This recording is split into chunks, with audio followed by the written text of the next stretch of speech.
You're not family, you know. Why would there be a seat for you? The first thing I heard when I arrived at Marie's wedding was this comment from my mother-in-law. If someone like you, a jinx, comes, it'll ruin my special day. Leave right now. Marie chimed in with mother-in-law's words, berating me. She wore a high-quality wedding dress that didn't suit her twisted, ugly face. If I had known this would happen, I regretted accepting Marie's request that day. I'm Holly, 35 years old. I had been spending my days getting called by my neighborhood mother-in-law almost daily. She would dump all the housework and tedious chores on me, then complain about my work. It was clear she was doing this just to harass me. Moreover, Marie, who lives with mother-in-law, is also a troublesome child. She's over 10 years younger than my husband Ned and me. When we got married, Marie was still in elementary school. Back then, her father left for heaven, leaving Marie behind. So, mother-in-law and Ned spoiled her, saying, "Poor Marie lost her beloved father." As a result, she grew up to be extremely selfish. When Marie was a child, I was the only one who scolded and advised her, thinking it was not good for her education to always do as she said. But every time, Marie would fake cry, saying, "Sister-in-law's bullying me." Then, mother-in-law and Ned would take it seriously and blame me unilaterally, saying, "How could you do such a terrible thing to a child?" After repeating such things, I gave up disciplining Marie. Moreover, my husband never cautioned mother-in-law or Marie, no matter how badly they spoke about me. On the contrary, if I showed a little weakness or complained, he would make me the villain. "Mom is teaching you a lot, Holly. You're thinking too negatively. You can't become a real family like that." Before getting married, mother-in-law was a much kinder person when we met for greetings, and so was Ned. I never dreamed that my married life would turn out like this. But everything changed when the timing of father-in-law's death coincided with my marriage to Ned. "It's your fault this misfortune happened because you married Ned. You jinx!" Mother-in-law's voice, screaming while grabbing my hair, still lingers in my ears. Of course, the timing of father-in-law's death coinciding was a coincidence, and mother-in-law's words were entirely unreasonable. However, I felt sorry for mother-in-law, who seemed to need to attack me so much, and I had no choice but to endure the harassment. But because I was patient, I got used to this situation before mother-in-law could sort out her feelings.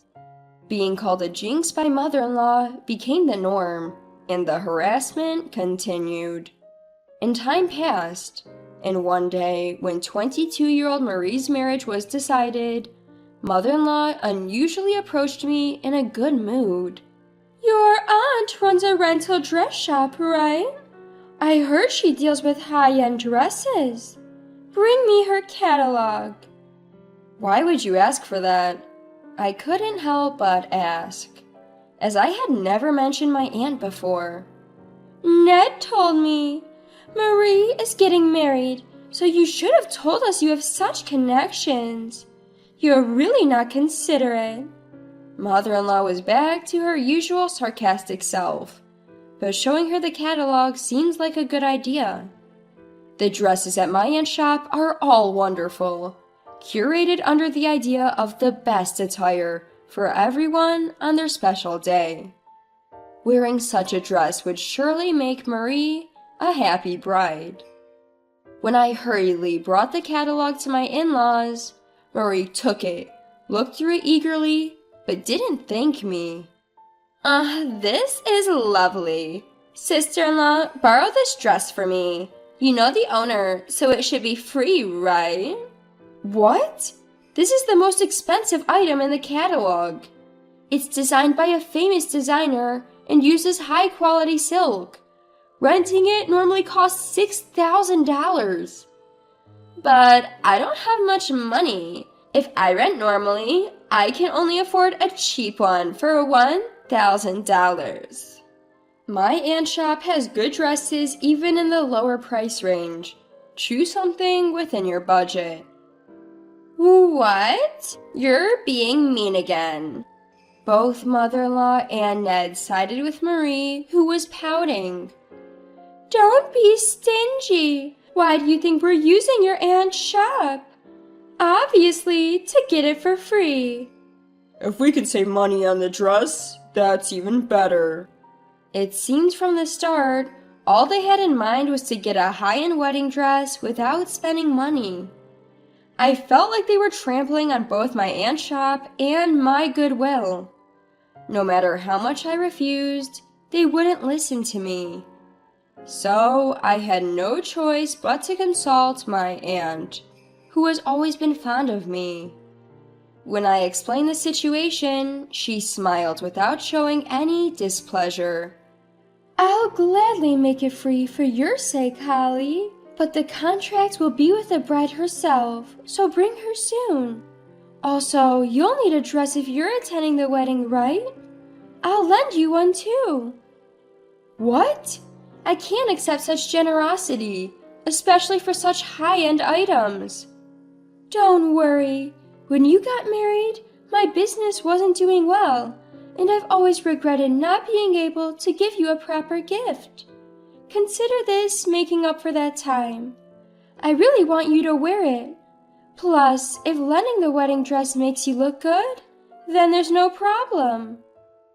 I was touched by my aunt's kindness and decided to graciously accept her offer. Thanks to that, I started looking forward to attending the wedding. However, on the day of the wedding, I wore the dress my aunt had lent me and headed to the venue with Ned. For some reason, I was the only one stopped by mother-in-law at the reception. Ned, so glad you can make it. But why is Holly here? What? Strange, isn't it? We didn't prepare a seat for a jinx like you. Even on this joyous day, mother-in-law seemed more focused on her disdain for me than celebrating Marie. If I had an invitation, it would have been clear whether I was invited or not. But they had said, "Your family, so no need for an invitation." Wouldn't it be strange if I, as the sister-in-law, didn't attend? Well, you see, a daughter-in-law isn't family. Look at this. Mother-in-law smugly showed me the seating chart, and indeed, my name wasn't there. Unconvinced, I headed to the dressing room to confirm with Marie. Marie, sorry to bother you before the ceremony. Mother-in-law says there's no seat for me. That's a mistake, right? Are you kidding, sister-in-law? You thought you were invited? How audacious can you be? I was stunned. I hadn't expected that they'd actually not invite me, especially after demanding a free dress. Shocked and speechless, I returned to the reception, only to find mother-in-law and Ned had already gone inside. I had no choice but to go home alone. 2 days later, I visited my aunt's shop to return the dress. So, how was the wedding? She asked, her eyes shining. I bet you looked stunning in that dress, and the bride must have been beautiful too. Did you have fun? Tears filled my eyes at her kind words. I feel a mix of emotions, including frustration and feeling sorry for my aunt. Actually, I wasn't at the ceremony.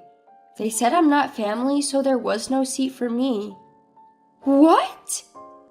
My aunt was shocked and speechless and looked at me as I wiped the tears from the corner of my eyes. My aunt hugged me tightly after whispering, "That must have been hard." The warmth of my aunt's arms made me cry even more. I didn't lend you that dress for you to be treated like this. What kind of people are they? Do I need to continue a marriage that upsets the people who care for me? This sudden thought changed my mind. I made a decision and proposed something to my aunt. The next day, upon hearing Marie was at my in-laws, I went to see her. Did you return the dress? It was so cute. Everyone said I looked beautiful. The ceremony was amazing. Too bad you couldn't attend. Marie, my sister-in-law who lives with my mother-in-law, is a real piece of work. Marie, I got this from my aunt. I'm passing it on to you. What's this? Wait, an invoice? For $6,000? What's going on here? That's right. My proposal to my aunt was to bill Marie for the cost of a dress. As expected, Marie crumpled the invoice and threw it at me, yelling loudly. You said it was free. This is a scam. If you're terrible, then your aunt is just as bad. Marie, did you forget? The dress rental was $6,000 from the start. We did agree not to charge you, but do you remember the terms? Marie looked dumbfounded. She was so excited about getting the dress for free that she didn't read the fine print. The agreement said to let Holly enjoy without worry. We won't charge for the dress. But you broke the terms by not even inviting me. So who's scamming who? What's wrong with sending an invoice? In fact, when Marie went to the shop to sign the contract, my aunt explicitly stated it was for Holly and wrote it in the agreement. That's why I never even dreamed I wouldn't be invited. My mother-in-law, who had been watching, glared at me. It was supposed to be free. You should pay for it. No way. Why would I? Standing up to my mother-in-law, Aunt Marie takes courage. But I thought of my aunt, who had been angry on my behalf, and firmly said no. I felt incredibly relieved and left their house after saying, please make sure to pay. A few days later, I checked with my aunt, and it turned out they had completely ignored the invoice. If they broke the promise, we can take legal action. But they might blame you, Holly, not me, my aunt said. I don't care what people who disregard me think.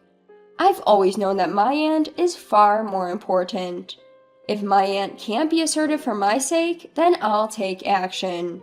First, I warned them, if you don't pay, we'll take you to court. But as I feared, neither Marie nor my mother-in-law took me seriously. No matter how many times I demanded payment, it was futile. But my aunt, who had been watching all this, decided to take them to civil court. It seems that while they thought they could push me around, they weren't so tough when faced with legal authority. Marie called me in a panic after receiving the court notice. What's this about a lawsuit? Suing your own family is insane. If you don't pay what you owe, it's possible to enforce payment through civil court. This is a legitimate process. Besides, I'm getting a divorce soon, so you're not my family anymore. I explained in a deliberately formal tone, but I could hear yelling on the other end of the line, so they clearly weren't convinced. Ignoring that, I hung up. Ned, who had been listening nearby, looked at me astonished. He never thought I'd be considering divorce. What do you mean, divorce? Exactly what you heard. Let's become strangers soon, I told him. I love you. Who's going to do the housework if you're not here? Please don't say things like that. Nothing he said moved me anymore. I was prepared to go to court to cut ties with people who were using and oppressing me. Realizing my resolve was unshakable, Ned reluctantly signed the divorce papers. I filed them and moved out immediately without telling him my new address. In all this chaos, Marie completely lost her husband's trust. She ended up getting divorced and moving back to her parents' home. Now the three of them lived together, But since they had always dumped everything on me, none of them are good at housework. Their home is a mess, filled with dirty dishes and laundry. On top of that, they had to take on debt to pay for the dress.